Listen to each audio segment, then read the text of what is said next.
This is Bob Maloney from My MMA News, and tonight I am joined by Tim, the Jaguar Dooling.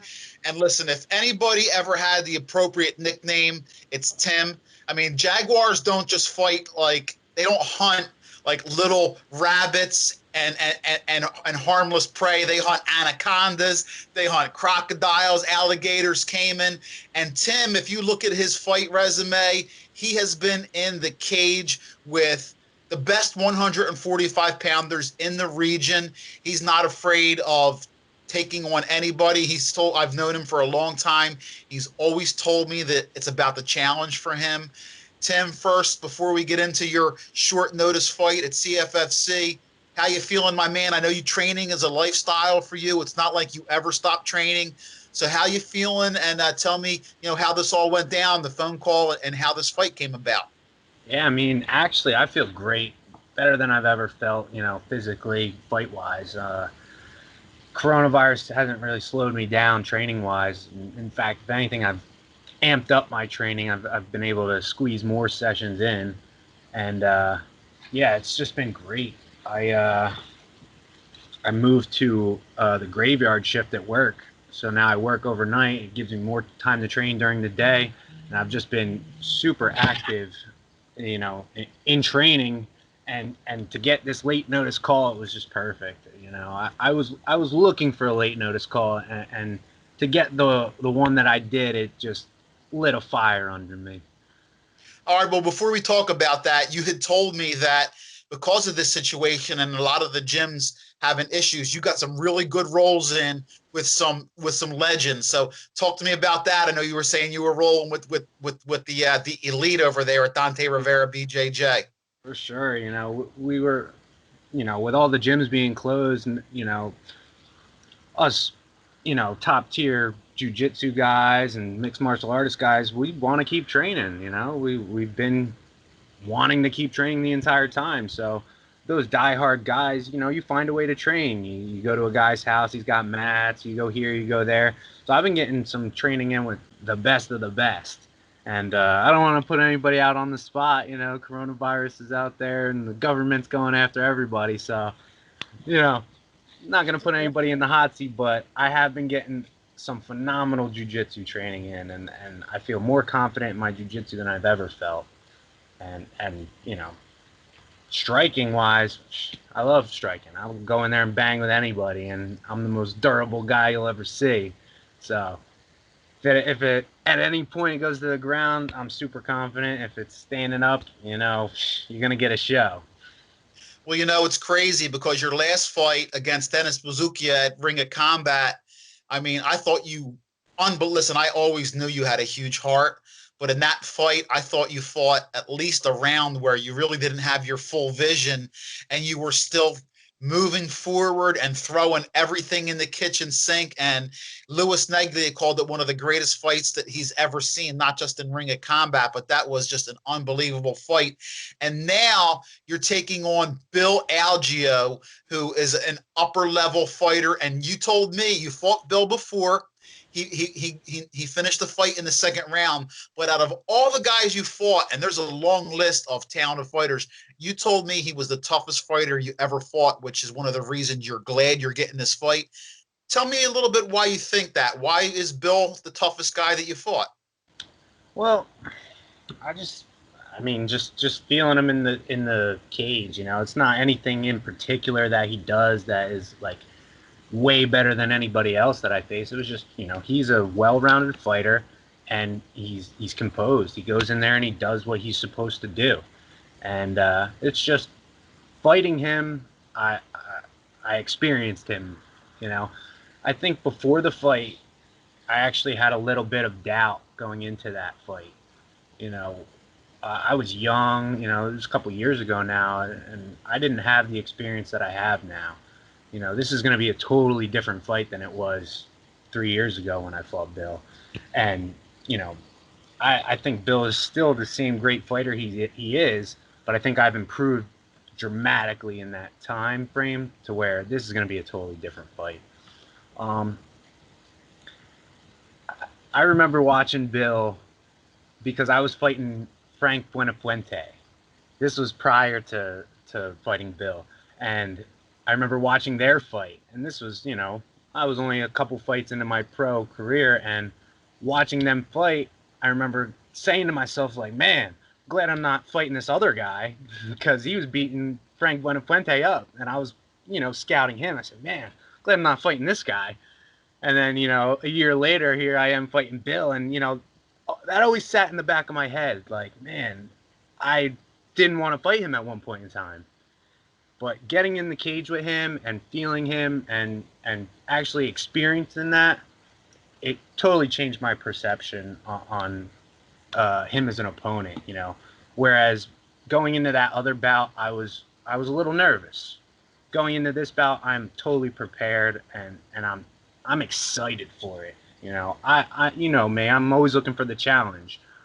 I actually had no intentions to fight, during this whole coronavirus thing. I said, I got a good job right now. I got no, I'm not hurting for the money. I don't feel like dealing with all the extra coronavirus this, coronavirus that. When I got the call and they told me that Bill Algeo was the opponent, I didn't ask what the money was. I didn't ask what the venue was. I didn't ask anything. I said, yes, I want Algeo. And that's why I took this fight, is because that's the best opponent I've faced, and I wanted to take this fight for myself. Not for the money, not for the fans, not for anybody else's fight. It's for me. It's for redemption. I'm excited for it. I've never been so excited for a fight. Well, listen, with all the restrictions and going on, do you find it actually a little bit easier or more difficult, since you don't have to worry about selling some tickets, and it's going to be on Fight Pass? So has it been a little bit easier with less to worry about, even though you have to add in that test? Absolutely. Ticket sales are always, a big stress when it comes to the fight. You got to run around here, get money from this person. Oh, hold these tickets for me. Everybody's got a different thing that it just creates more and more and more issues. And it's always during fight week that you're dealing with all that stuff. So not having to sell tickets is a huge relief. The coronavirus testing, I'm not really sure, how much that's going to impact things. The testing is going to be done tomorrow, and then the quarantining and all that. So, I'll experience that as it goes along, but I'm not really too worried about that. And if anything, I'm actually excited to be in the arena with no one. I think that's going to be pretty cool, because a lot of my fights, I lose because of decisions, and the crowd is that X factor when it comes to the decision. When the crowd is making noise for one guy, the judges hear that. They say, oh, wow, this guy's doing really well. Even if he's not doing anything that special, if the crowd's going nuts every time he throws a jab, they're thinking, oh, this guy's winning. So not having that crowd factor in there is really going to make for the attention on the fight and what's happening versus, what does the crowd think about the fight? That's an excellent point. Very excellent point. The judges can definitely be influenced by the crowd. You know what? I wasn't even really thinking about that. That just goes to show you what a deep thinker you are. I know you've always been a little bit of a philosopher along with a fighter. I know that's how you think about it. Did you go back and look at your previous fight with him, or you don't even care, or do you remember it enough in your mind that you don't have to watch it? So many times, especially right afterward, because I lost, and for me, I watch a fight that I've lost 10 times more than I watch the fights that I win, because I want to look at the things that I've done wrong so that I can fix them. I learned so much more watching tapes of losses. So I've seen that fight hundreds and hundreds of times. And yeah, I've rewatched it recently, of course. And, I don't want to put too much into the things that he does, because I know, he changes over time, just like I changed over time. But the mistakes I made and what I did wrong, I've rectified those so that I won't make those same mistakes again. So if he is going to beat me, he's going to have to do it with something new, something different. And it's a totally different story, man. I don't talk about this stuff a lot, but I was struggling during that time period.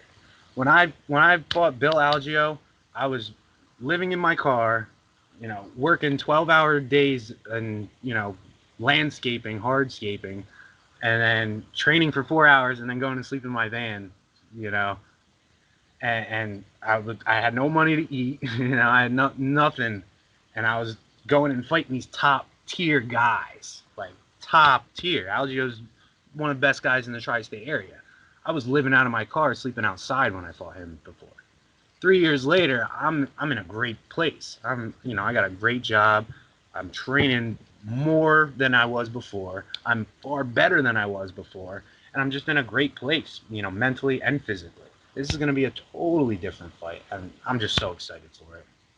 Oh, I'm excited too. Listen, this is a hard fight for me because I know both of you for a long time. I'm not afraid to say it. I love both of you guys. I love Bill Algeo. I love Tim the Jaguar Dooling. I consider both of you guys friends for life, even after this fighting game is over for you two. It's a matchup of two guys that are intelligent, well trained. Both of you guys have amazing schools and training partners.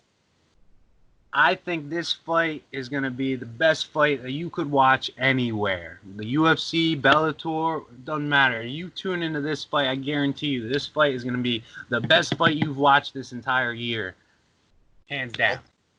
Well, Tim, listen, once again, I'm going to let you go. I know that you're working, you're training.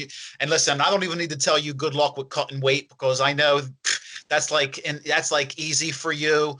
I just want you to wish you, the next few days, stay healthy and, give some shout outs to some love to anybody if you want before we roll.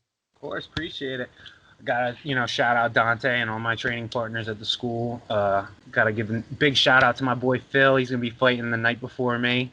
Also Sean Teed. He's been stopping in at Dante's a lot. Been seeing him lately. Wish the best of luck to both of those guys, training partners of mine. And I'm not big on the whole sponsorships and this place, that place. I'm in this game because I want to challenge myself. And I want to thank Bill for being the toughest opponent I've had, and getting this opportunity to get another crack at him is just everything that I could have wished for. All right, Tim, I'm happy for you that you get to do what you love, and despite what's going on and on the biggest stage, UFC Fight Pass against the guy who fought on the Contender Series. This is a big opportunity for you. I know Bill's looking forward to trying to get a victory and get his name back on the Contender Series. Like I said, both you guys are legitimate, high-level, talented guys, and among the best in the world. I always, love talking to you, and best of luck. I'll be watching on Fight Pass, and I'll talk to you again soon, my brother. Awesome. Thanks for having me, Bob.